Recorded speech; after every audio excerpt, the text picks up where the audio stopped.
today in Wisconsin, JD Vance just gave the fraud class its eviction notice. Let's bow our heads and pray for God's blessing.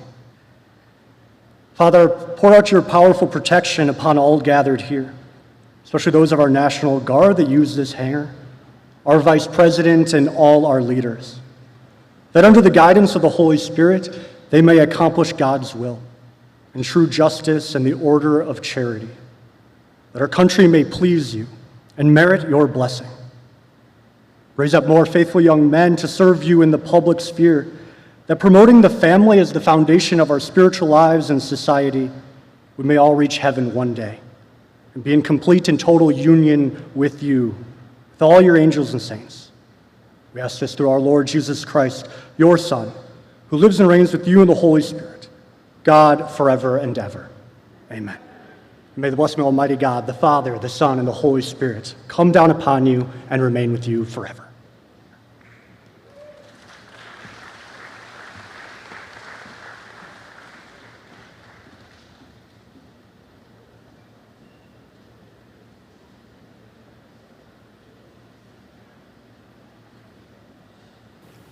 Please welcome, born and raised in Milwaukee, Abigail Hoffman.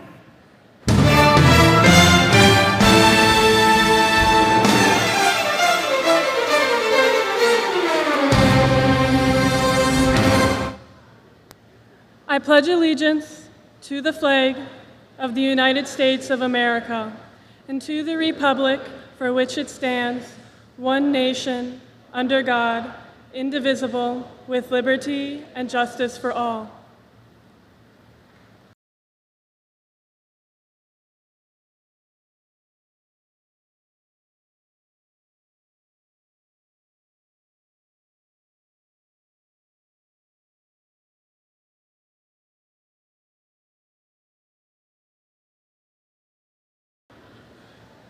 Please welcome hometown hero from the city of Kenosha, Gary Beltoya.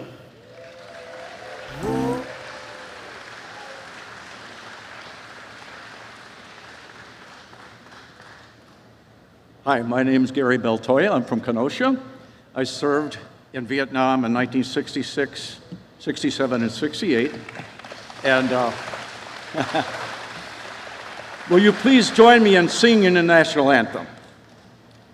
Oh, say, can you see by the dawn's early light what so proudly we hailed at the twilight's last gleaming, whose broad stripes and bright stars through the perilous fight o'er the ramparts we watched were so gallantly streaming, and the rocket's red glare, the bombs bursting in air, gave proof through the night that our flag was still there.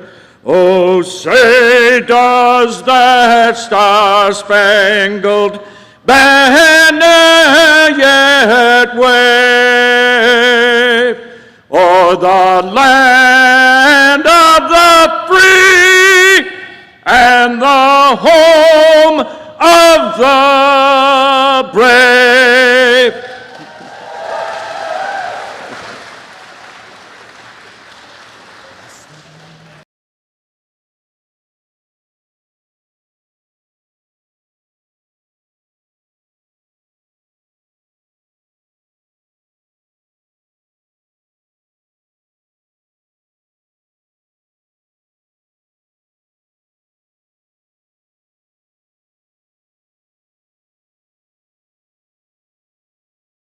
From Wisconsin's 7th District, please welcome Representative Tom Tiffany.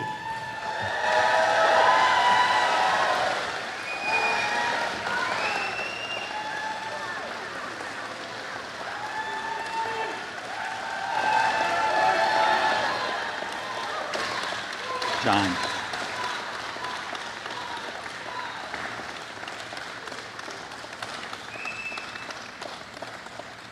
Folks, it's time to crack down on fraud, isn't it?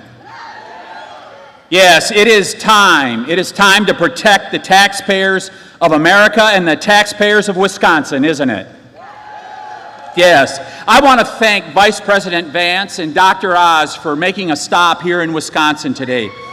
Yes. Welcome to Wisconsin to them, right? Yeah.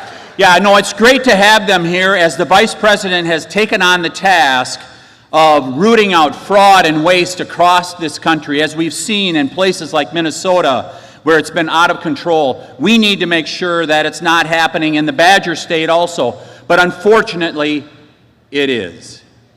Millions of dollars worth of fraud. We need to make sure that we root out this fraud to protect you, the taxpayers of Wisconsin, don't we? Yes. And we need the other side to stop turning a blind eye to this fraud that's going on in Wisconsin, don't we? I sent a letter to Governor Evers a few months ago in regards to food stamp fraud, saying, please turn over your rolls to the federal government so we can cross-check them, so we can make sure that those fraudsters are not working here in Wisconsin. $1.6 million worth of fraud, one single gas station right here in Milwaukee. That's wrong, isn't it? That is wrong, you betcha. You betcha. That is wrong. And we need the Democrats to stop turning that blind eye to fraud. But the main reason that we need to root out this fraud and waste is because we're generous people in Wisconsin, aren't we? We're big-hearted people who want to help those who are less fortunate. That person who has a disability that we choose to help because they deserve our help to be able to make it through life. That is why we need to protect taxpayer dollars. That's why we need to root out that fraud, is to make sure that those who truly deserve to be on these programs benefit from those programs.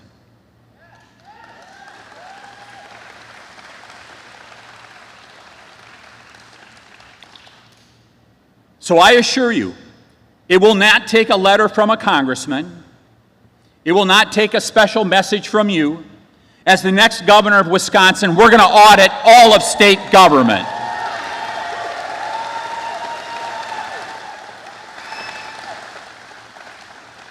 We're going to audit those food stamp rolls. We're going to audit the Medicaid program. We're going to make sure that you, the taxpayers, are protected and you're not being ripped off.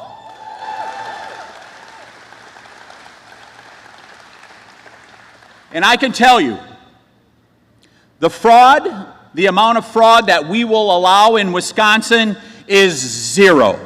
Zero. Ladies and gentlemen, that's the acceptable level of fraud that every elected official should have across the United States of America. As your next governor, it is going to be zero fraud. Thank you very much for joining us today.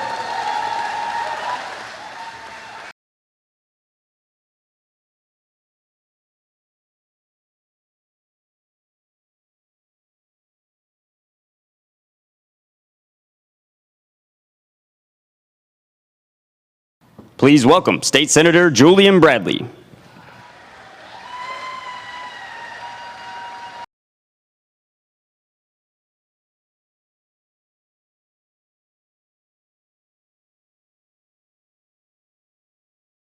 Well, good morning, Wisconsin. First things first. I am Julian Bradley. I'm honored to be a state senator here in southeastern Wisconsin. But in my role in the Senate, so I have to do this first, I'm the chair of the very important Utilities, Technology, and Tourism Committee. So if you'll allow me just a moment to put on my tourism hat, for all of you guys, especially you guys back here that I don't recognize at all, that are from out of state, on behalf of the great state of Wisconsin, we would like you to spend some money while you are here. And now I'm talking specifically to some of the media back there, because I think you owe it to us. You see, we hear you when you call this flyover country. We don't like that term. This isn't flyover country. This is God's country. This is the birthplace of Culver's and Quick Trip, places you can spend money on your way out of town, by the way. Milwaukee, the home of the American original Harley Davidson. The birthplace of the Republican Party. And by far, our best export is our people. It is each and every one of you. That is what makes Wisconsin so special, and that's also what we're here to talk about. Because as people that are in God's country, we know that when one of our neighbors falls down, we want to offer them a hand up. That's what we do. It's a Wisconsin way. But we also know the difference between offering somebody who needs a hand up and somebody who wants to put their hand in our pockets. Right? We know that difference, and we're not going to allow that, right? We know that's not okay. The generosity of Wisconsin's taxpayers cannot be taken for granted. That's why we must continue to audit. We must continue to identify waste, fraud, and abuse. And we have to put a stop to it, because what happened over in Minnesota, that cannot happen here in Wisconsin. And I promise you, when Tom Tiffany's your governor, it absolutely won't. Now the left will always, they're going to watch this, right? Hi guys, good to see you. They're going to watch this, and they're going to come out, and what are they going to say, right? Oh, those Republicans, they're being so mean to people that are in need. False, that's absolutely not true. We are looking out for those people. We're looking out for the people that are on disability, for the seniors in their nursing homes, for single moms and struggling families like mine who had to take assistance at some point in time. We are looking out for those people, because every dollar these fraudsters steal is a dollar that doesn't make it to them. And they're stealing from each and every one of you. They're stealing from me. They're doing these things, and it's got to come to an end. That's why we're doing this. There is no false choice between compassion and accountability. In Wisconsin, you combine them, because that's what we do in Wisconsin. We believe in compassion and accountability, and we're going to make sure that's the rule of law. We've got to avoid becoming Minnesota. And the best way to do that is to make sure we have transparency. We've all seen what's happening, right? And we're rooting through it slowly. We had right here in Milwaukee, a woman was sentenced for $2.5 million in Medicaid fraud. $2.5 million. Another one, $2.3 million. You know what she was using that for? She bought a luxury car. Think about that. Taking money from a program designed to help women who are having at-risk pregnancies and young moms, and using that to buy a luxury car. That is beyond unacceptable, and we're not going to stand for it. And I want to thank the Vice President, I want to thank everybody for bringing attention to this matter, because we're not going to allow Wisconsin to become Minnesota.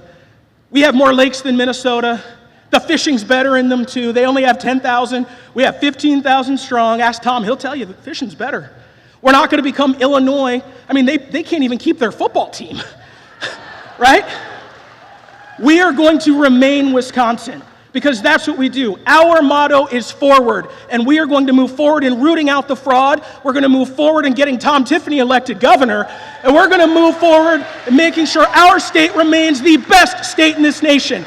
Thank you. God bless you, and may God continue to bless the great state of Wisconsin.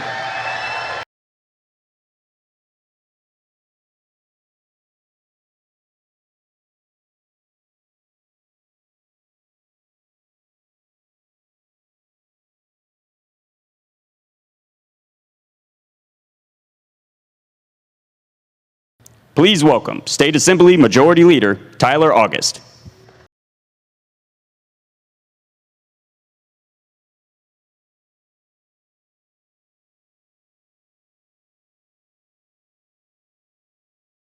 I don't know who's picking the music, but they're doing a pretty good job so far, I think.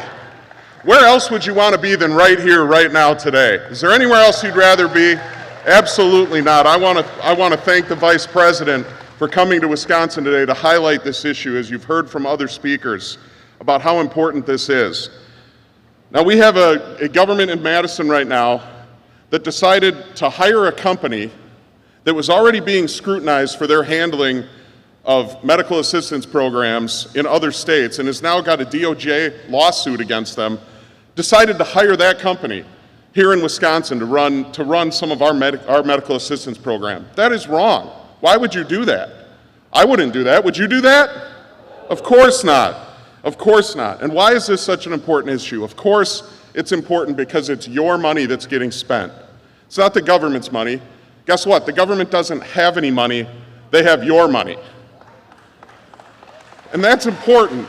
It's important for us to protect taxpayer dollars, but it's also important for us to protect these programs. As Senator Bradley said, as conservatives, we care about other people, regardless of what the other side says. We care about our neighbors. You don't have to look too far, then go down into my district in Walworth County after the tragedy that we had last week and over the weekend to see how neighbors help neighbors. They didn't ask each other, what political party are you, before I help you move your tree out of your house. They just get it done. And that's what we do in Wisconsin, is we get things done. We care about each other.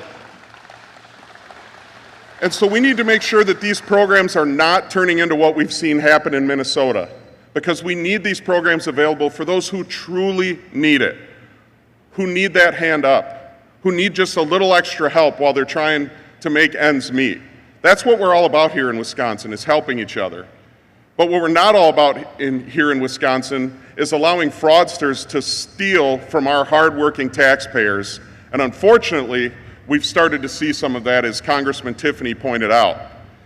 Now, as we've seen some of these things happen in Madison, those of us in the legislature in Madison said, enough is enough. Let's take care of this. So we've done things like pass a bill to audit our food stamp program. And you know what the Democrats said to that? They said no. We said, okay, let's at least give the administration some additional positions of auditors to look through the documents, to do site visits, to check these things out. And you know what the Democrats said to that? They said no.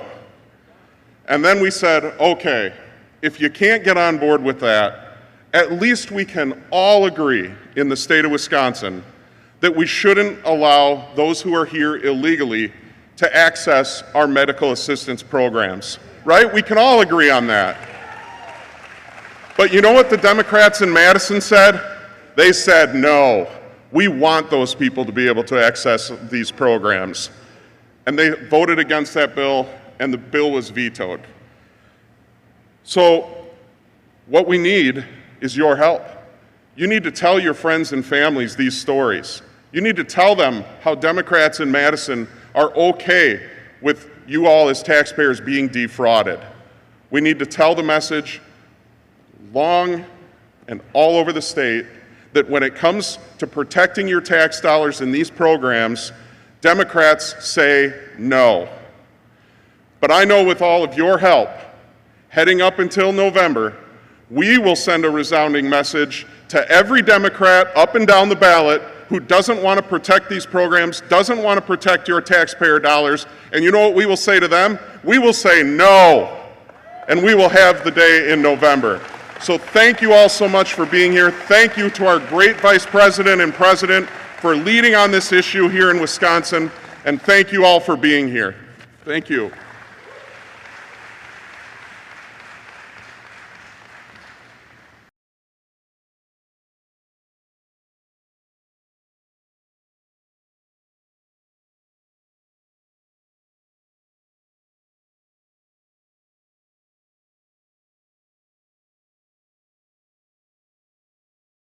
From Wisconsin's 3rd Congressional District, Derek Van Orden. What's up? How's it going, Milwaukee? See an empty chair there. I know we sent Gwen Moore an invitation. She apparently didn't take it, but that's okay. All are welcome here to hear the truth. I want to thank the Air National Guard for hosting us here. Many of them are forward deployed right now, and I tell you what, there is no better Air Force in the entire world than the United States Air Force. Forget about it. God bless them and their families. These National Guardsmen and women, you know, they have 2 lives. They have jobs here at home, and then they uproot themselves, and they go overseas to defend our freedoms, and I'm so proud of them. And I'm also incredibly proud of their employers that hold those jobs for them so that they can defend freedom. So God bless them, God bless our employers, God bless you guys. I love this place! I am on the Agriculture Committee. I'm also on the SNAP subcommittee. I volunteered to be on that for 2 Congresses in a row for 2 reasons. I was raised in abject rural poverty by a single mother, broken home. We had food stamps when it was an actual stamp that went on a card and you took it to the grocery store. We had subsidized school lunches, we had government cheese. So this is personal to me. So I got on the old AI. I'm using the AI machine. In case you older people don't know what that means, I don't either. I want to read some things for you. These are the prompts that I put into the old Grok. How many states refuse to turn over SNAP rolls to the federal government? The number is 21. Here's my next question. How many Republican-led states will not turn over SNAP rolls to the federal government? The answer is 0. Next one. How many dead people are on SNAP rolls? 186,000. There's 186,000 dead people getting SNAP benefits. How many people are enrolled in SNAP in more than one state? 109,000. Okay, those are just from red states that volunteered to give the SNAP rolls to the federal government. Guess who won't? Tony Evers! Why won't Evers turn over the SNAP rolls? Because he's cooking the books. Why are the other 20 Democrat states, why won't they turn over the SNAP rolls? They're cooking the books. I want every single dollar that is allocated to a hungry child to go to the hungry child, not to a fraudster. Who else wants that here?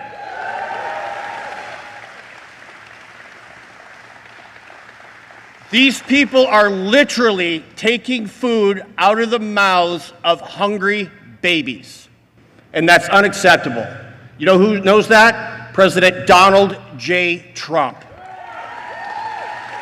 And that's why he put the finest vice president in the history of our nation in charge of roping this stuff up. And his name is JD Vance. So don't let these people tell you we're trying to take food away from hungry kids. We're trying to get those benefits to the kids by taking it away from fraudsters. That's what's taking place. Don't believe what that fake media is going to tell you tonight on the news. It is not true. Is that clear? All right. Well, God bless you guys. God bless the United States of America. Thank you so much for coming out. Let's get out and win in November. Yes.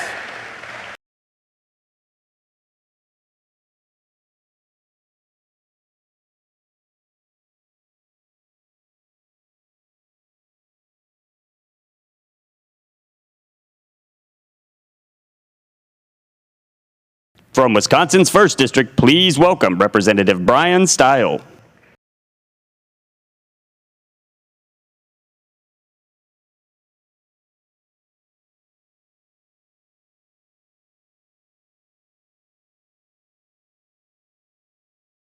Good morning, Wisconsin.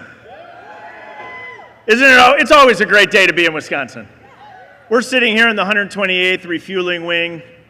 And I think it's a moment to reflect that as conservatives, as Republicans, as Americans, we know and believe in the importance of peace through strength. And right now, there's a few hundred airmen and hundreds of men and women across the state of Wisconsin, thousands across our country, who are currently deployed abroad in harm's way. And it's upon us to give them a huge thank you for what they're doing to keep us and our country safe.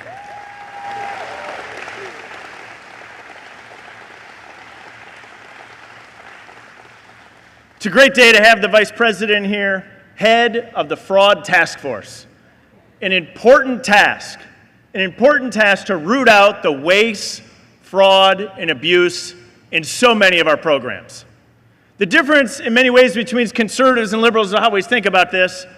Democrats will measure the success of a program by how much money is spent. As conservatives, we know we measure the success of the program by how many people it actually helps.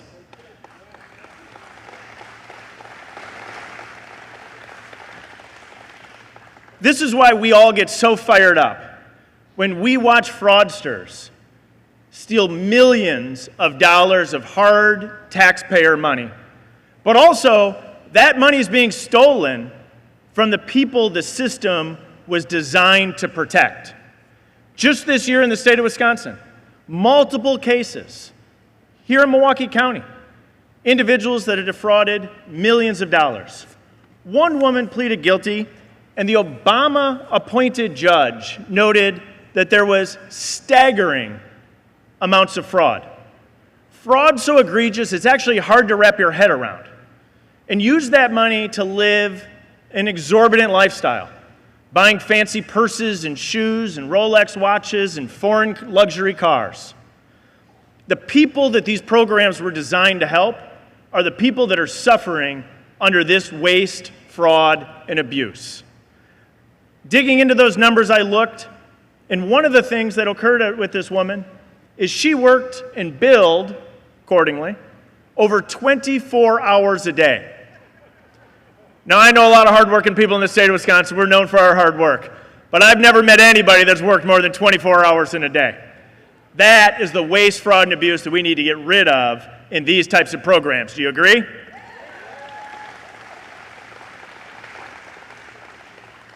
This is all about putting in place common sense integrity checks in our programs to make sure that we're not wasting taxpayer money and to make sure the money that we are spending is going where it's supposed to go. These are the same types of reforms that we need across our system, including in election integrity. Do you agree? Let me give you one common sense reform in the election integrity front. Don't you think everybody should have to show a photo identification when they go to the polls? In the state of Wisconsin, we have photo ID, but we don't across the country.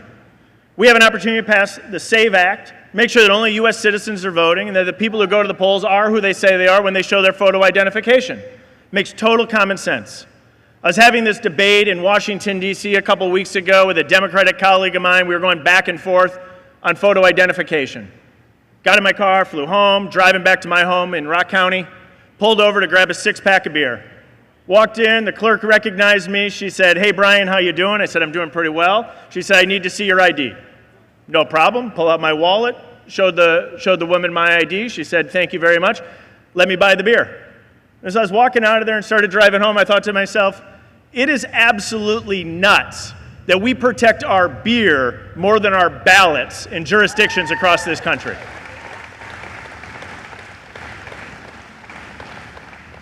The fraud task force being led by our great President JD Vance. Isn't it great to have JD Vance here? Our task force, led by JD Vance and Dr. Oz, who's here as well, is at the core of what it means to be a conservative. Not wasting taxpayer dollars, not allowing criminals to steal taxpayer dollars, and making sure that the programs are actually working for the people and the Americans it was designed to protect. I could not be more excited than to have the Vice President of the United States of America, JD Vance, here with us today. Let's give him a big Wisconsin welcome. He'll be out in a couple minutes. Thanks, everybody.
please welcome Centers for Medicare and Medicaid Services Administrator, Dr. Oz.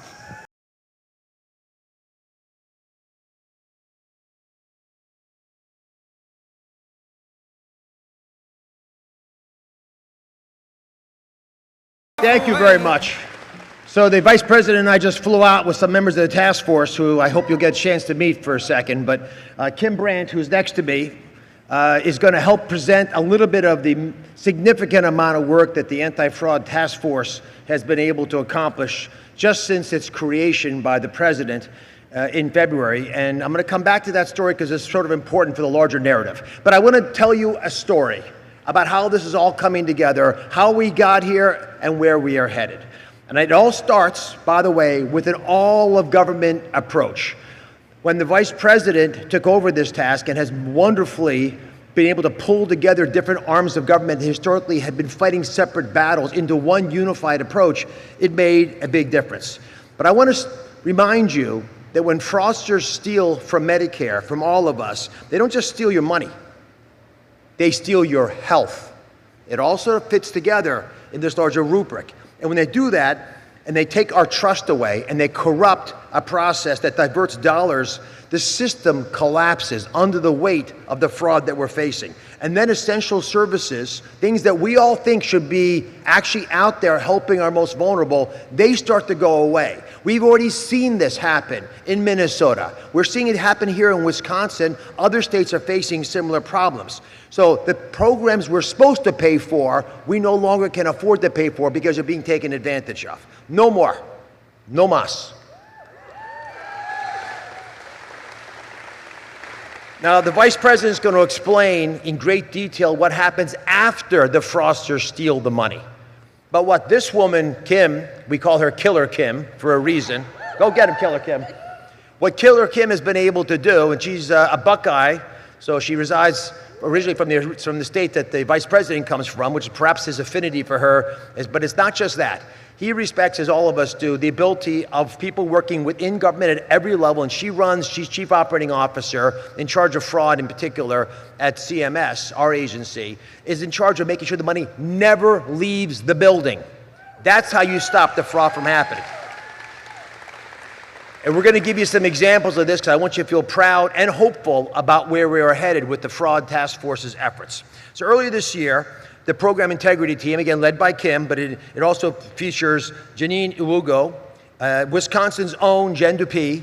And by the way, Ms. Dupee is backstage. I'm going to bring her out in a second so you can meet her. But Jen has done a wonderful job and speaks to the authenticity of the people of Wisconsin's desire to do the right thing. This is about loving your neighbors so much you're willing to make some of those difficult decisions. All of us serving under Secretary Kennedy, who's passionate about this as well, have identified a very troubling pattern, one that you should be aware of. A sharp increase, dramatic increase in billing for skin substitute claims based on last year's data. So let's put this up here. Now, this is a fascinating bit of chart. This, back in 2019, is how much money we were spending on skin substitutes. Now, what are skin substitutes? Skin substitutes are little pieces of material the size of my nail that you paste onto people's wounds.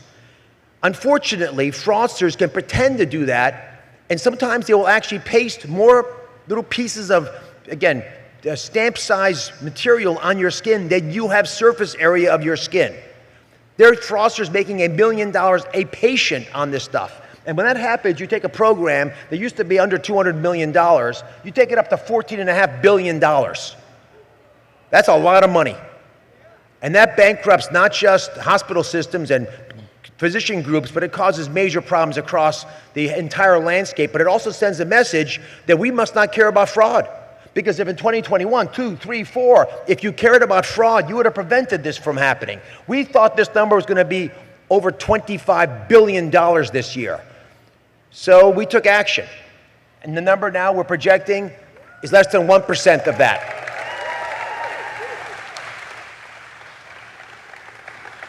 The numbers do the talking.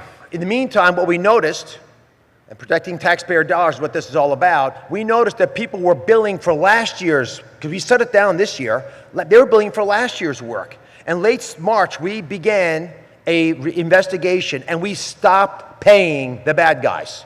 The money never left the building. I'll let the numbers do the talking now. Through May of this year, just in the last few months, CMS reviewed more than 4,200 suspicious claims. So the bad apples that we caught last year were pretending to send us old bills. We said, we're not doing that anymore. And the claims they were sending us were about $225 million. A lot of money. Again, claiming things that never happened last year, they're trying to make it true this year. We denied nearly all of them. All. Over 95%. They weren't legitimate. They just weren't accessible, and that protected the country from that massive bill. Now, here's the part you're going to love. And the Vice President just enjoys when this is the truth because it confirms what we did was right. What percentage of the $225 million of bills that we stopped paying, what percent did the perpetrators come back and complain to us that they were being wronged? Yeah, less than 1%. Let me ask you a question. If I took $225 million out of your back pocket, would you say anything? Right? Less than 1% of the time they came forward and moaned and groaned to us about the fact that we were doing things that were wrong.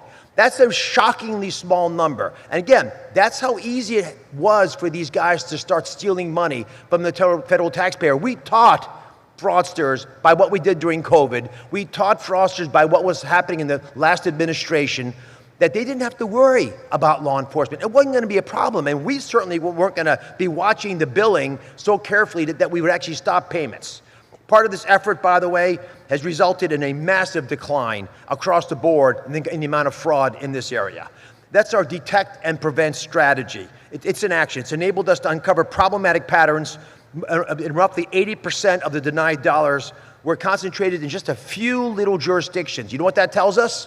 Organized crime is involved. These aren't broken up little mom and pop setups of fraud. This is a massive, often multinational criminal network that's taking advantage of the system. We're being attacked just as if they were firing rockets at us from foreign countries, trying to pierce the hide of CMS, which is Medicare and Medicaid. We cover and protect 170 million Americans. They want our money. It's over half of all the fraud at the federal level coming out of the healthcare system because we love our neighbors so much. We want to protect our neighbors. But we're not doing it right if we're letting other countries steal our money. That's one big issue. Now let's talk about durable medical equipment. And Kim, you want to come up here? This is, by the way, wheelchairs and braces and diabetic supplies and similar products. Wisconsin, I should point out, this beautiful state, a 40% increase in durable medical equipment supplying bills over the last 2 years. Kim, what's going on here? Sure. So the day after the State of the Union this year, when the new anti-fraud task force was announced, the Vice President announced a nationwide moratorium on all new durable medical equipment suppliers to give us time to catch up on the fraud in DME.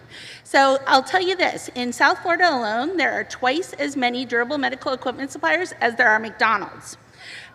Think about that just for a minute. So today, we're happy to announce that CMS has subsequently suspended, meaning we have stopped paying Medicare payments to over 100 durable medical equipment suppliers and revoked, meaning stopped billing altogether, the billing privileges of an additional 725 suppliers. We're talking about massive operators here. This is a big thing. Altogether, those firms that I just mentioned have billed the Medicare program over $1.5 billion. What's exciting about this is, with that amount, we have wiped out the majority of durable medical equipment fraud in America. Our official estimates are that these suspensions and revocations will save the Medicare program $4.1 billion over the next 3 years. That's real money. So you don't have to look too far to see what this looks like on the ground, especially here in Wisconsin. Take Oconomowoc, Wisconsin, hopefully I said that right, where earlier this year, the owner of Kestrel Medical was sentenced to jail and agreed to pay $2 million for the company for a conspiracy to pay healthcare kickbacks in violation of the anti-kickback statute. They bribed doctors for signed DME prescriptions where patients did not need or want the equipment. These claims were illegally submitted to Medicare, and that's a Wisconsin company, and that's your taxpayer dollars that would have kept flowing out the door if nobody had been watching. Dr. Oz, tell them about some of the other fraud. If I can ask Scott Brady, Jetson leader, Jen Dupay, your own Wisconsin's native, Rebecca, come on out. I want the members of the anti-fraud task force and our CMS team to come out here and see the passion in this crowd. These are the folks doing the hard work day in and day out, and the Vice President's going to speak about the work not just of these wonderful patriots, but many other parts of the U.S. government that are working hand in hand to try to address these issues. Here they come.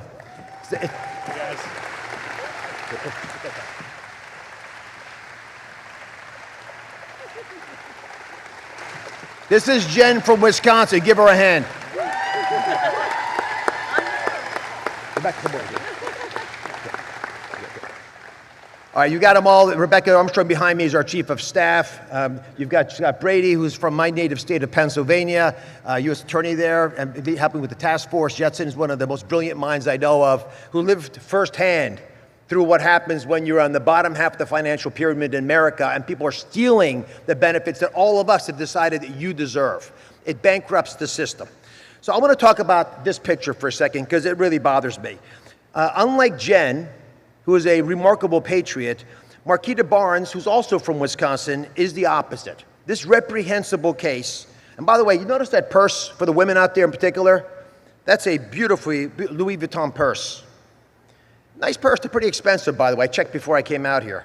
I don't happen to own one, but they're, it requires a little cash, disposable income to buy one of those purses. She ran a Milwaukee company that was supposed to coordinate, listen carefully, prenatal care, taking care of mothers with young children. These are our most vulnerable of all the most vulnerable. Medicaid, which is the payer of last resort, the one that carries people when they're really in trouble, 53% of children are born into Medicaid, so most children in the country can benefit from these programs. Yet we have a very high infant mortality rate and maternal mortality rate. We're trying to fix that. And so we're trying to put money into these systems. You are supporting, through Medicaid dollars, parts of these programs together with us as the federal government. But this woman, Marquita Barnes, took advantage of this population. She stole more than $2 million from that program. A federal jury just convicted her on 10 counts of health fraud, along with, listen carefully, false statements, kickback violations, money laundering, aggravated identity theft. She's been sentenced to 10 years in federal prison, which is where she belongs with other fraudsters.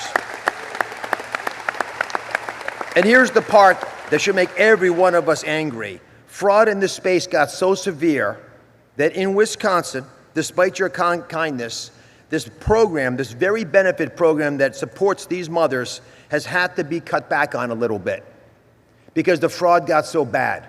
So remember, if she's willing to steal your money and buy that nice, expensive purse, she darn well is going to steal your health. She doesn't care about your life either. She'll sacrifice children to be able to get that purse in her hands. And that smug look doesn't make it any better. This is the kind of audacity that we were witnessing before the Vice President was assigned by the President to run the anti-fraud task force. Now remember, that announcement was made at the State of the Union address in February. The next day, the Vice President's first action took place. We placed a moratorium on all durable medical equipment supply companies, new ones in the country. So we didn't want the fraud to get worse. And then in the meantime, just over the last few months, this team behind me was able to take out essentially the majority by far of all this fraud. They have bled it dry. There's no more of that massive fraud, and new people are not entering the space, which is why here in Wisconsin, despite the fact that there was a dramatic increase of 40% in durable medical equipment over the last 2 years, guess what happened this year? Plummeted back to earth, because guess what they know? We're coming after them. An all-of-government approach gets real results. Only reachable, by the way, when you have unified firepower, as the Vice President's going to describe to you in great detail. You have seen it in the Department of Justice's recent nationwide takedown of 455 defendants, where every U.S. state participated and did their job in trying to make sure the bad apples in their state were pulled out of the system, protecting the taxpayer dollars and the beneficiaries of those programs. You've seen it when we stopped the $14 billion curve on the skin substitutes that I mentioned earlier, and you've seen it when we wiped out the DME fraud with those actions that Kim outlined. Crushing fraud, and that's how to think about it. Crushing fraud makes healthcare more affordable. It removes the impediments to all of you being able to count on these programs. So let me ask you, if you're working right now, you see Medicare as part of your future. Medicare could catch you, be that beautiful safety net to allow you to retire with dignity with insurance. Put your hands up if you're hoping it's going to be there. Yeah, almost everybody. Actually, everybody. Good decision by you to put your hand up, because 60 years ago, when Medicare was created, it was designed for just that purpose. If we could take the fraud out of the healthcare system, the $100 billion a year that we are losing to bad apples, but foreign countries as well, we will double the life expectancy of the Medicare Trust Fund. Double it. Think about that. That means it'll be there for you, it'll be there for your kids, it'll be there for your grandkids. The Medicare Trust Fund, Medicare itself, is a promise to the American people. It's not just a program. It's one promise that we have all made to every person who's paid into the system, that 2.9% in your pay stub every single day that you have worked in your life. And trusting that it will be there one day is your birthright. You should deserve it. It's yours. The only people who can take it away from you are folks who mismanage the program. When fraudsters steal, they undermine promise, they erode trust, they have changed your affordability. They're looking at you in the eyes and thinking that you're a fool for tolerating this. And we're not doing that anymore. This administration is keeping its word to you, each and every one of you. And you know we're coming back at these guys, the people that we serve. We're going to root out corruption. We're going to hold bad apples accountable. And to anyone out there, and I'm talking to you if you're a fraudster, for anyone out there who thinks they can get away by stealing from the American people, especially American patients, I've got a bit of advice for you. Do not walk away from this press conference. Don't walk away from us. You start running, because the vice president and this task force is coming after you. God bless you all.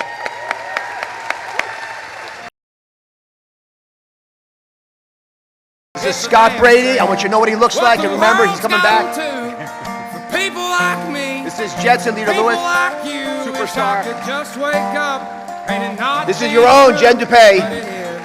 Standing ovation. Living in the new. Rebecca Armstrong again, Chief of Staff of all CMS. And finally, Kim Brandt, you met. Richmond, Killer Kim. Richmond, Lord knows it all. Just wanna have total control.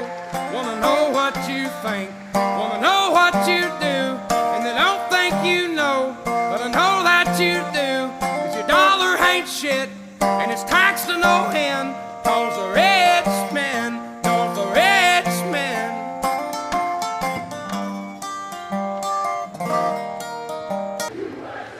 How we doing, Milwaukee? There we go. So, we had an event earlier today. Please take a seat, take a seat. We had an event earlier today at the Pfister Hotel in downtown Milwaukee. Beautiful place. Like, I gotta be honest, I had a little bit of PTSD because the last time that I was in that hotel was the 2024 RNC convention. And if y'all remember, I flew to Milwaukee the Monday morning that the RNC convention starts, and I get there, and I have no idea if I'm the VP nominee or not. So I get to my hotel, which is not the Pfister, it's at the other hotel for the RNC convention, and I get a phone call. Actually, it was a text message from Susie Wiles, who was the campaign manager in 2024, and the text message says, JD, you just missed a very important phone call. I'm like, oh no. So I call the President of the United States and I say, sir, I hear I missed an important phone call. And he said, JD, you did miss a very important phone call, and now I'm going to have to pick somebody else. And like, you know, my entire body clenches up. I'm like, is this real? And then at the same time, my 7-year-old, who's now 9, but at the time, my 7-year-old boy is talking to me about Pokemon cards. So I'm trying to talk to the President of the United States about becoming the vice presidential nominee. And meanwhile, my 7-year-old is talking to me about Charmander cards, and I have no idea what's going on. But so walking through the Pfister Hotel, I've got this like moment of remembrance of the moment where I almost missed the president's phone call. But here I am. It worked out. I'm the Vice President of the United States, thanks to you.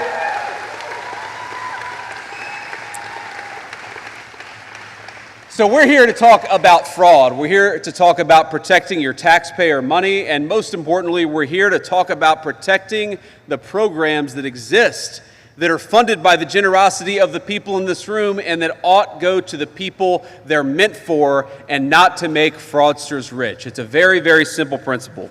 Now, there are a lot of people that I have to thank and make this work possible. And first of all, I've got to thank our great CMS administrator, Dr. Oz. Where is Dr. Oz at? He might be backstage, but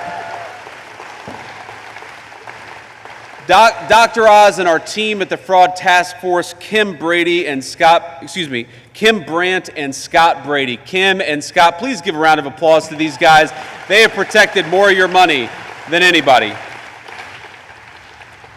Now, we could not have done what we did were it not for the support of our incredible congressional allies. We're going to talk a little bit about the fact that we've saved you all billions and billions of dollars that was going to fraudsters. That's money in your pocket, which is exactly where it belongs. But we couldn't do that without a couple of great congressional representatives, and in particular, I've got to give a shout out to Representative Brian Stile. Where's Brian Stile? Please stand up, man.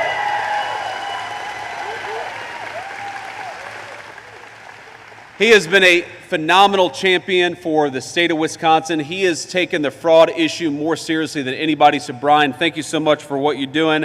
I've also got to give a shout out to our great representative, Derek Van Orden. Derek, please stand up. Thank you for everything that you're doing.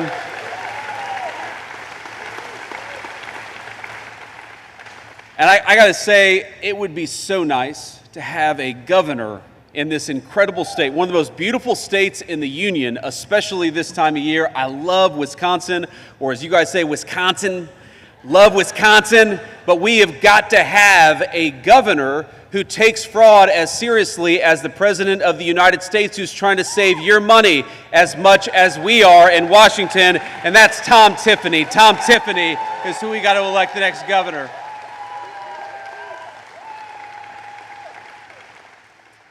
And I also want to give a shout out to Representative Glenn Grothman. Where is Glenn at? Glenn, thank you for everything that you're doing.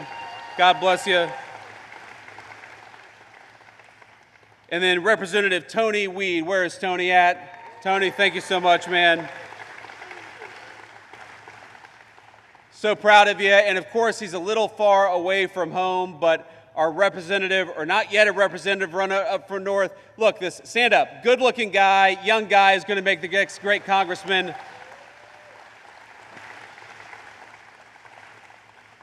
So here's the crazy thing.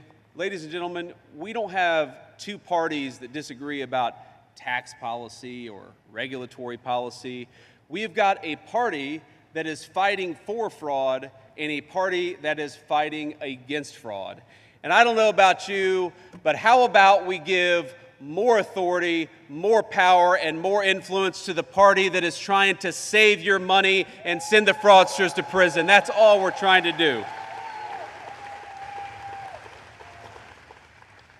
Now, let me talk about a few of the things that we've been accomplishing here. So the very day after the State of the Union address, where the president makes me the leader of the anti-fraud task force, what we do is we go about the business of stopping these companies that are set up to provide durable medical equipment. You know, this is hospital beds, oxygen tanks, things like that, things that the American people need, and the Medicare program exists to ensure that our seniors have access to. Now, what happens, though, is that there are people setting up these programs, setting up companies that sell durable medical equipment, and they're not selling a single product, but they are billing for lots of product.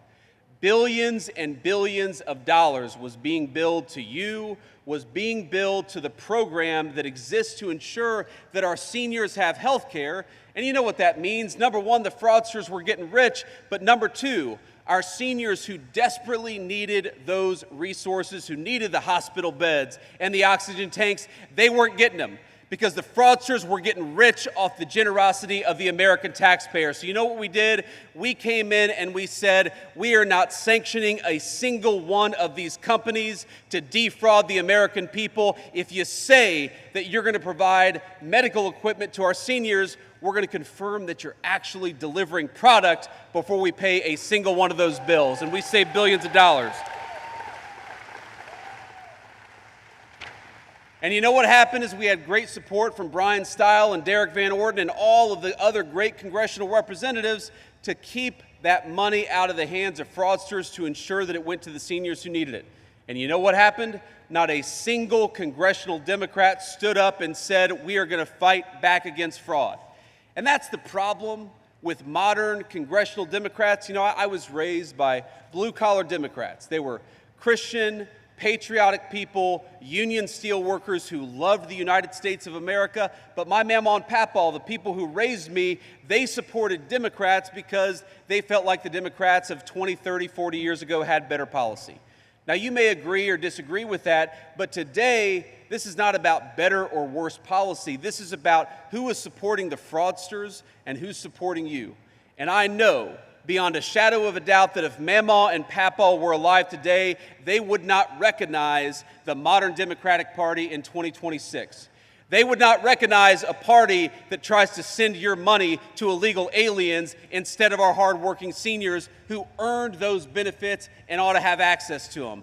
They would not recognize a party that raises your taxes so that we can give more money to the fraudsters, and they would not recognize a party that rewards the fraudsters rather than sending them to prison. So I ask you a very simple question. When you come to vote in November, are you going to vote for the pro-fraud party? Are you going to vote for the party who is sending your tax money to the fraudsters? No, we're going to support the party that is sending the fraudsters to jail and is protecting your money. We're going to vote for Derek Van Orden and for Brian Stile.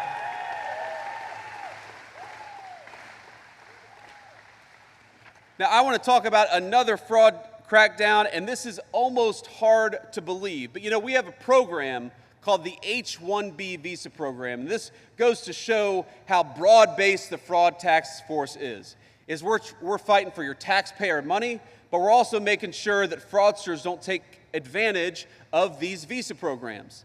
Now, why does this program exist? This is a visa program that was set up to ensure that if you were a brilliant technology person or a brilliant scientist or a brilliant doctor, you could come to the United States and get access to this visa program. But you know what's happening way too much?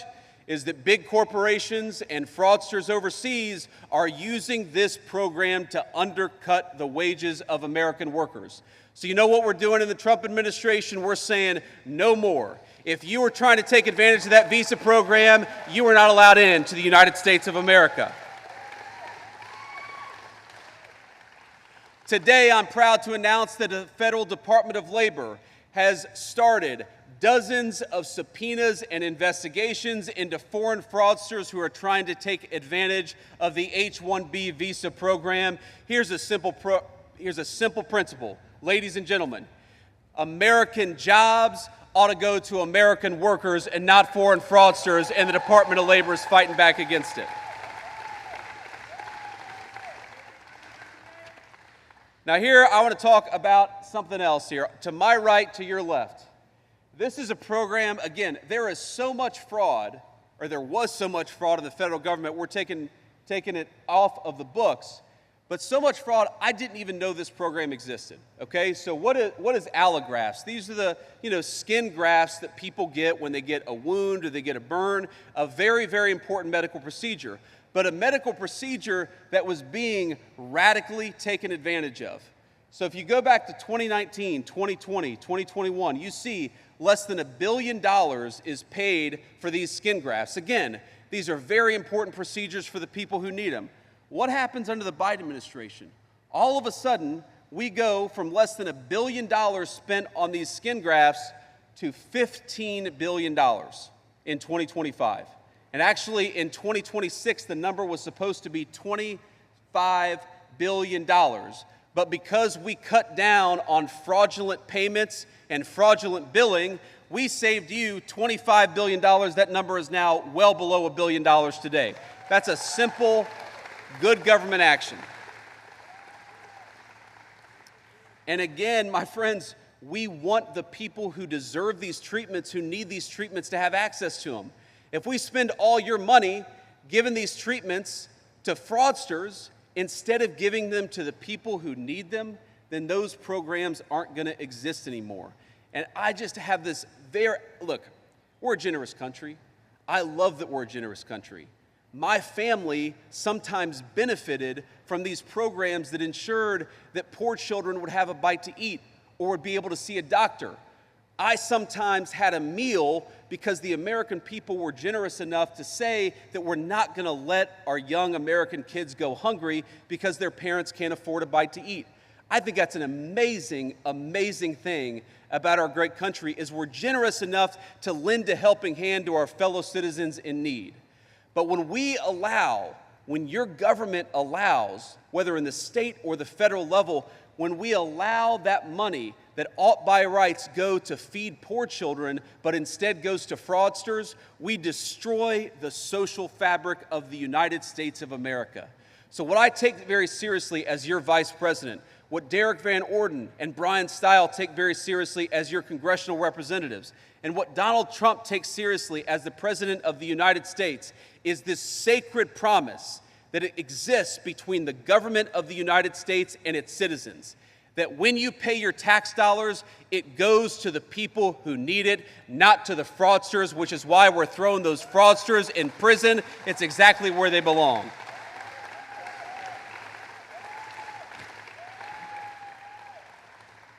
Let me talk about another program. So we have, again, these things that I didn't even know existed until I got into politics. We have a program, an amazing program, to help young mothers. And I care about this very personally. Usha is currently pregnant with baby number 4. She is 37 weeks pregnant, and I appreciate your prayers. I love you, honey, if you're watching at home. But we have a program to ensure that at-risk moms can get the prenatal care that they need. Now, you may not know this, but one of the leading causes of infant mortality in the world is actually not what happens when the baby is born. It's what happens before the baby is born, when the mom can't get the medical treatment she needs, when the mom can't get access to the resources that she needs. Okay, we try to solve that problem. And again, we are able to do so in part because of the generosity of the American taxpayer. But you know what? In Milwaukee, with the government of this state looking the other way, we had people who were allowing fraudsters to get rich off of that prenatal care without providing a dime of services to the young moms who need it. And I want to point to this woman. Now, I want to be clear that the woman in the back did nothing wrong. But look at this woman in the front with the smug look and the Louis Vuitton bag. A woman who quite literally stole from young mothers who needed prenatal care, and the state of Wisconsin, ladies and gentlemen, had to scale down that program because of insufficient funds. So that this woman could go and buy a Louis Vuitton bag, there were young mothers in Wisconsin who did not get access to the prenatal care that they needed. That endangers the moms, that endangers the babies. And you know what? Derek Van Orden and Brian Stile fought against it, and the congressional Democrats that they go to work with every single day fought for it. So here's a simple question, here's a simple principle. If you fight to take money away from needy moms and give it to this woman and her Louis Vuitton bags, you should have your ass thrown the hell out of Washington, D.C. You don't belong there. You don't belong anywhere in a position of influence. And I'm sorry, excuse my language. I know we got a couple of kids in the audience. My wife, I love her. She gets on me all the time because I was raised by a gun-toting, F-bomb dropping grandmother. And we've got an F-bomb dropping grandmother right over here, I can tell. And, you know, old habits die hard, ladies and gentlemen. That's all I'll say. Even as vice president, old habits die hard, but I try to work on it.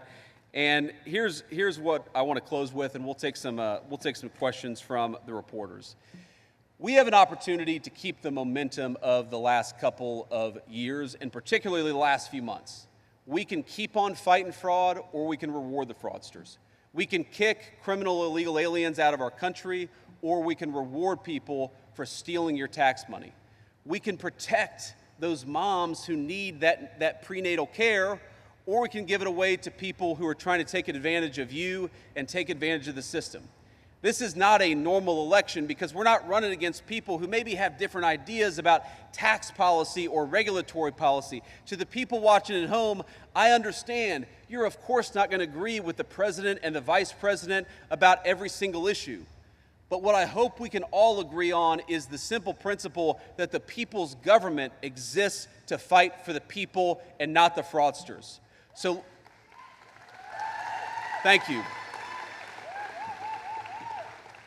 So please help us out by sending Derek Van Orden and Brian Stile back to Washington, D.C. Keep the pro-fraud party out of Washington. Keep these guys fighting for you. Thank you, ladies and gentlemen. It's an honor to be here.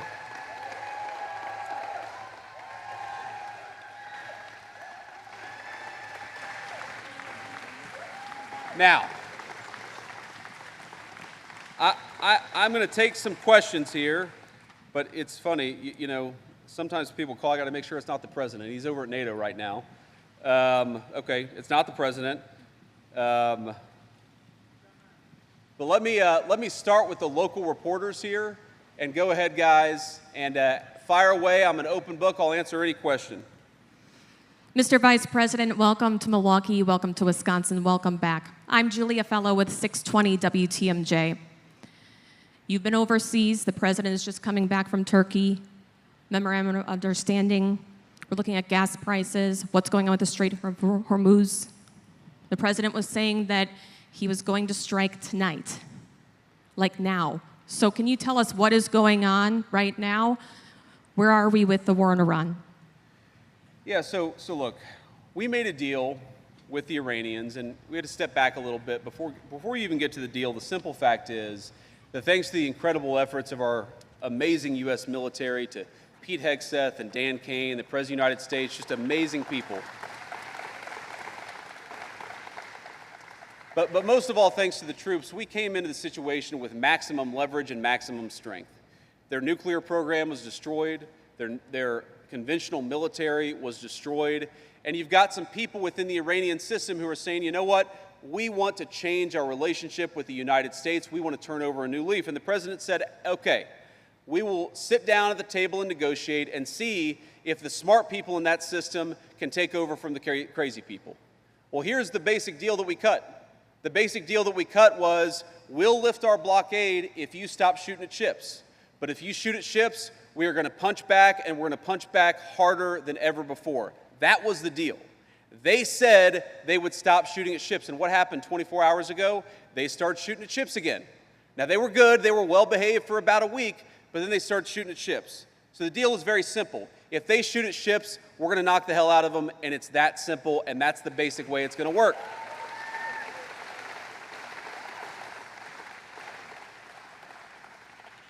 Now, the president maintains a lot of options. I'm obviously not going to tell you exactly what's going to happen tonight, but the president has said to them very simply, the Strait of Hormuz is going to be open. That means oil and gas is going to flow to the American people. That's why we see gas prices starting to come down. That's why we see the oil prices so low, is because the president said that crucial artery through which we ship a lot of the world's energy, that artery has got to remain open. And that is what the Iranians have to know. If they try to close it down, there's going to be a response for the American military. It's that simple. That's the deal. They can either follow it, or they can have exactly what happened to them last night. It's just going to keep on happening until they open up that lane and stop shooting at ships. It's simple.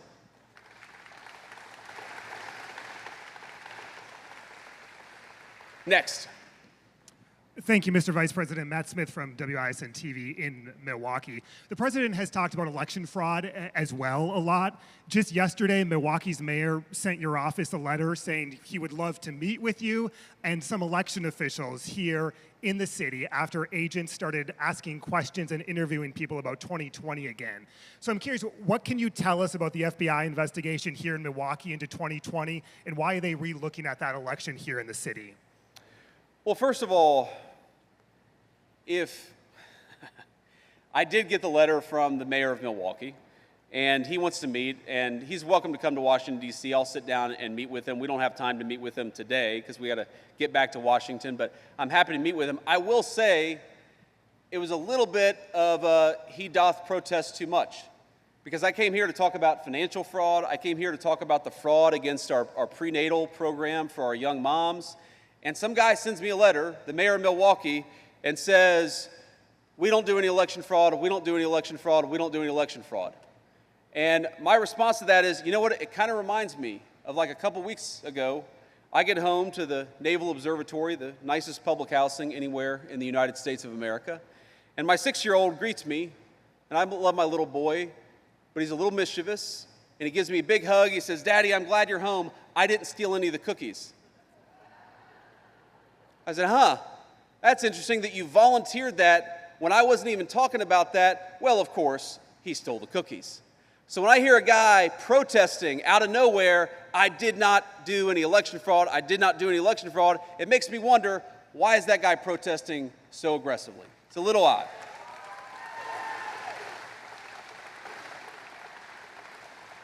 The second thing I'll say is, look, there's of course this big debate about how much election fraud happens in the United States of America. You guys know my views. We're not going to settle this here. First of all, any election fraud is too much election fraud in the world's greatest and oldest constitutional republic.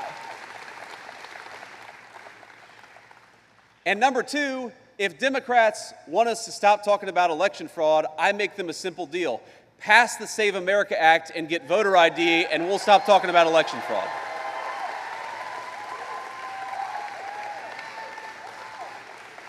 We are the only advanced democracy anywhere in the entire world that doesn't require you to show a voter ID to vote. It's simple. Just give us election integrity laws, give us voter ID, and then we will have the confidence to say to the American people there's no cheating. But when they say, number one, we don't want voter ID, and number two, there's not that much cheating in our elections, it's natural for all of us to say, not much cheating is still way too much cheating, so stop it and give the American people voter ID. Thank you. Next question. Thank you, Mr. Vice President. Vanessa Kelson, Gray Media. What will happen if Wisconsin Governor Tony Evers does not hand over the SNAP rolls or the Medicaid enrollment data to your administration?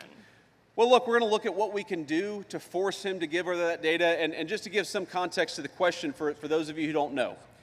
So the SNAP program, which is one of the most important programs that exists in the federal government, it ensures that low-income families have enough food to eat when they're down on their luck.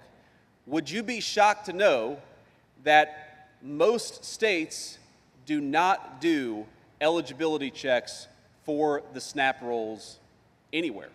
Doesn't happen in California, doesn't happen in a lot of other places. I'm the Vice President of the United States, and I could not tell you, not because I don't want to, but I cannot tell you whether the state of Wisconsin has illegal aliens who are ineligible, who are receiving food stamp benefits paid for by your tax dollars.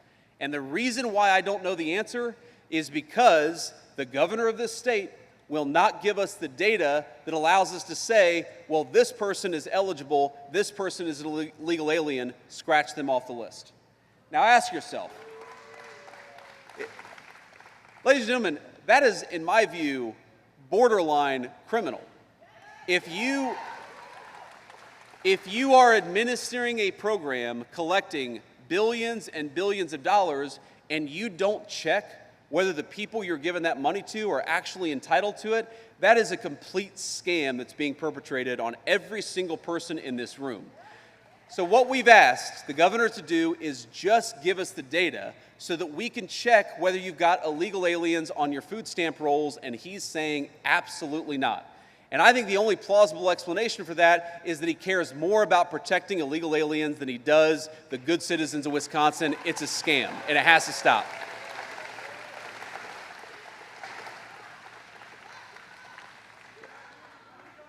Let's do a couple more questions. Go ahead. Hi, Mr. Vice President. Eliel Liberté, Channel 3 out of Madison. Now, last month, the Wisconsin Department of Justice joined a multi-suit lawsuit against the Trump administration over its implementation of new Medicaid work requirements. Our Attorney General wrote, quote, "The Trump administration is lawlessly trying to restrict access to Medicaid coverage." What's your response? Well, my response is, again, we have what you might call a social contract in the United States of America. It exists between all of us fellow citizens, between those citizens and their government. And the basic idea is when I hand over $1 to the federal government, I expect my government officials to spend it wisely, to make sure it's not going to fraud. And if you have somebody who's receiving those benefits, to make sure that they're at least looking for a job before they get a lot of free money from the federal government. So when I hear the Attorney General of this state saying that we don't want to confirm that people are looking for work before they receive federal benefits, my natural question is, why are you so against people looking for a job? That's it. We're not saying that we want anybody to go without medical benefits. What we're saying is that we want you, if you're going to receive these benefits, we want you at least to try to find a job. And I think in the same way that every single person in this room and every single tax-paying citizen of Wisconsin hands their money over to the government, it's totally reasonable for them to expect the beneficiaries of that money to at least be looking for work. That's the contract, and if you violate that contract, you shouldn't get a dime of federal money. Why don't we do one more question? Hi, I'm Mary Spicuzza with Milwaukee Journal-Sentinel newspaper.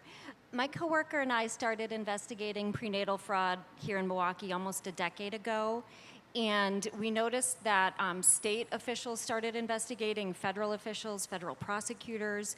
So two-part question, do you think because all those people came together, is that an example of people working together and doing what they're supposed to do? And what do you do now to make sure that the women and babies who are supposed to be getting help are actually getting help? Yeah, so first of all, the most important way to ensure that the people who deserve the help, who need the help, actually get it, is to cut down on the fraud.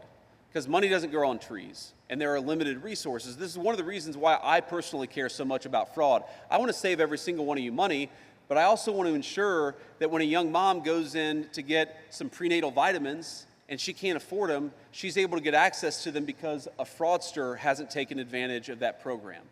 Part of what we're trying to do is to ensure that these programs exist for the next generation. Look, just take one of the biggest federal programs out there, Social Security. People pay into Social Security for their entire working lives. Every single day, or every 2 weeks, I should say, we get a paycheck, and we see on that paycheck the amount of money that is going to Social Security. I am worried that if we don't stop sending Social Security checks to illegal immigrants, the people who paid into it for their entire lives are never going to have access to that money. That's a scam, and it's totally unacceptable. So the most important thing we can do to ensure those benefits exist for the people who earned them is to make sure that the fraudsters don't get them, that the American people do.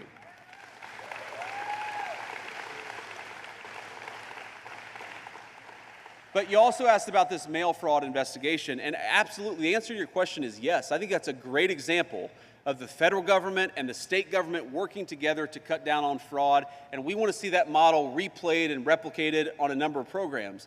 The problem is there are certain programs that for whatever reason, most, not all by the way, because I'll give great credit to the blue state governors who are working with us, but most blue state governors, if you want to check, for example, whether illegal aliens are getting food stamps, most of them are saying, we're not going to do that. If you want to check if illegal aliens are getting access to Medicaid health benefits, most of the blue state governors are not willing to do that. And I think it's just sad that this should be a bipartisan issue. If you're a Democrat and you believe that Medicaid should exist to provide good health benefits to people who can't afford them, then why don't you want to cut down on the fraud? If you care more about fraud than you do about these health benefits, it starts to make it look that you care more about illegal aliens than you do about the citizens of Wisconsin. That's what it looks like to me. So I'll say to the governor of this state, even though he's not of my political party, the attorney general, anybody else, you have an open offer to come into the White House and to talk about how we can combat fraud together. I will work with you. I will make it easier. I will give you federal resources. I will do whatever I need to do. But it's got to be a two-way street. If you're hiding the food stamp rolls because you don't want to tell us whether illegal aliens are getting food stamp, that's not cooperation. That is you hiding criminal conduct from the American people, and it's a scandal, and it absolutely has to stop.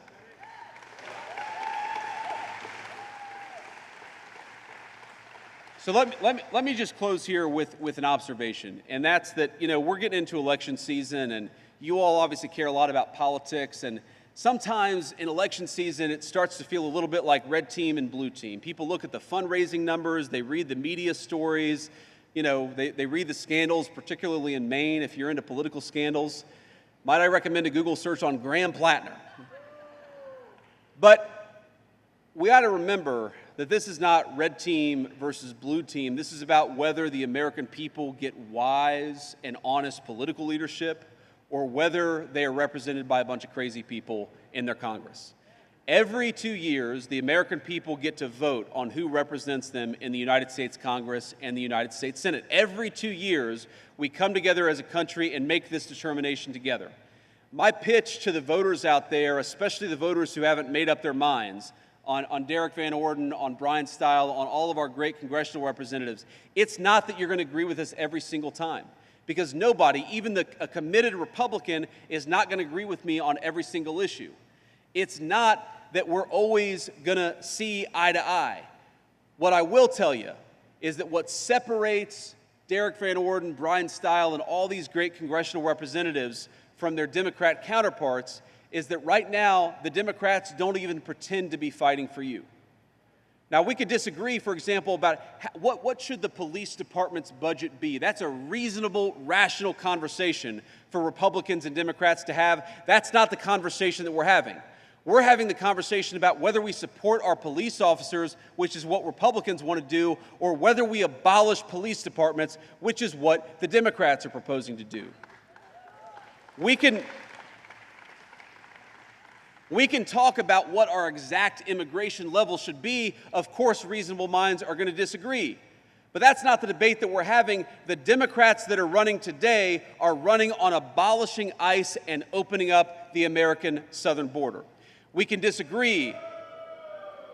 We can disagree about tax policy and what the optimal tax rate should be. That's not what they're doing. The Democrats are running on confiscating your money and giving it to fraudsters and illegal aliens. They openly brag about fighting not for you, but fighting for some of the worst human beings that exist anywhere in the world. This is not a normal election. And so my request to you is not that you say that the vice president is right about every issue. My request to you is that you send people to Washington who are of good character and recognize that you are their boss.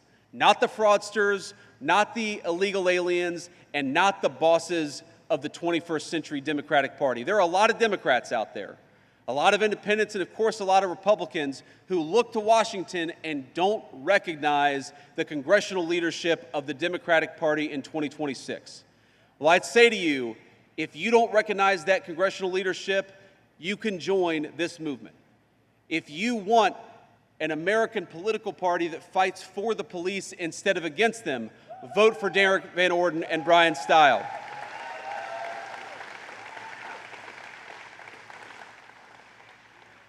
If you want an American political party that cuts your taxes instead of raising your taxes to give it to fraudsters, then you got to support Glenn Grothman and Tony Weed.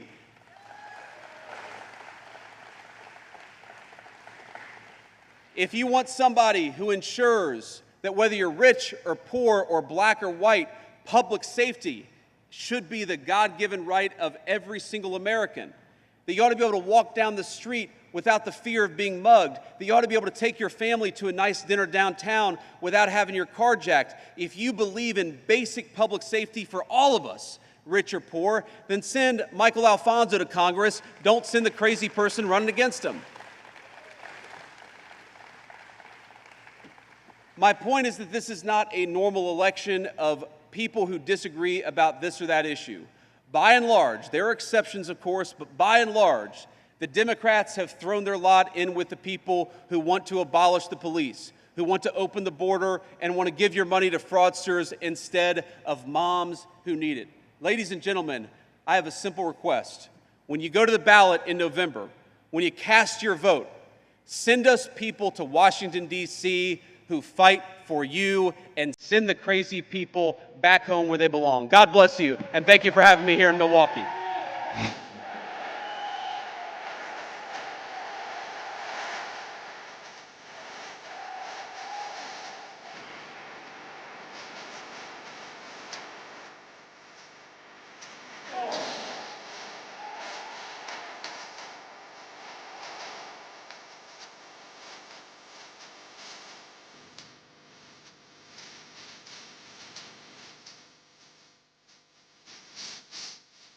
Vice President JD Vance just walked into Milwaukee and dropped a political Moab on the fraud machine. And let me tell you, this was not some polite little policy speech. This was not Washington elevator music. This was a declaration of war against the people looting the American taxpayer blind. And the message was simple. Your money is being stolen. That's right. Your benefits are being drained. You heard me correctly. Your seniors are being robbed. Your young mothers are being betrayed. And the people who are screaming the loudest about compassion are the very same people refusing to open the books. Vance came to Washington with one theme: fraud is not a victimless crime. Every dollar stolen by a fraudster is a dollar that does not go to a hungry child, a struggling mom, a disabled American, or a senior who paid into the system their entire life. That is the moral argument the left does not want to have, because for years they've told us that compassion means writing bigger checks, expanding programs, growing the bureaucracy, and never asking where the money goes. But Vance, on that stage behind me, just flipped the table. He said real compassion means protecting the programs from the people abusing them.